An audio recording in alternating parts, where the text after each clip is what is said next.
یک تا اکام است غلامجان جیانات اشتهاش نیست هیچی نمیخورد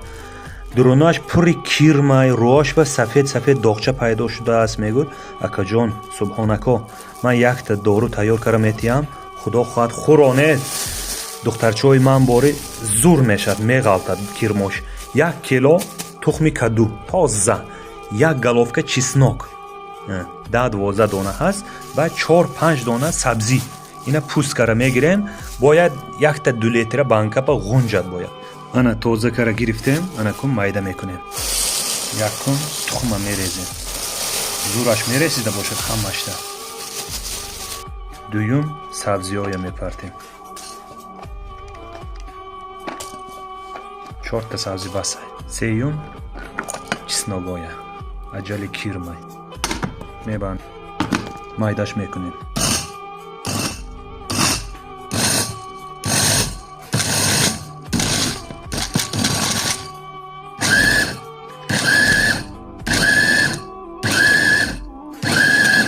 من این خیلی کرد با زیادیشه با میپرتویم بینش با نبینه ایره دیده با محکمش میکنیم با گنیاتش میکنیم سورزم من اکوی سبحان من این خیلی چیز پیدا میشد این بینه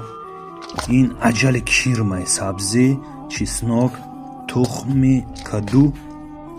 اکا این خوردنش شکمی گوشنه با سحر و بیگانه 1 قاشق مایده 1 تا میخورد بسم الله نخورد وقت لیچینه با 20 روز به میرسد می 1 بار میرسد می وقت لیچینه با شیرینی پیچینی همین خیلی چیزا عموما نمیخورد نان چای اوقات تمام حرکت کنید پرخیز کند نیم ساعت پس به بیم مالا زفتر عبید اجون میکند 1 روز به 2 محل بانکا با پور کروسیم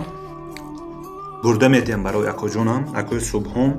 ما ردنوی هستیم تا چون دوشنبه ده 1 بار سخن کرد خدا خواهد سخنتون زمین نمیماند من دخترچم با 2 تا دخترچم کرده داده بودم انچه فربیچه شد کیرماش نیست میکند کرخ میکند با مفراد میبرود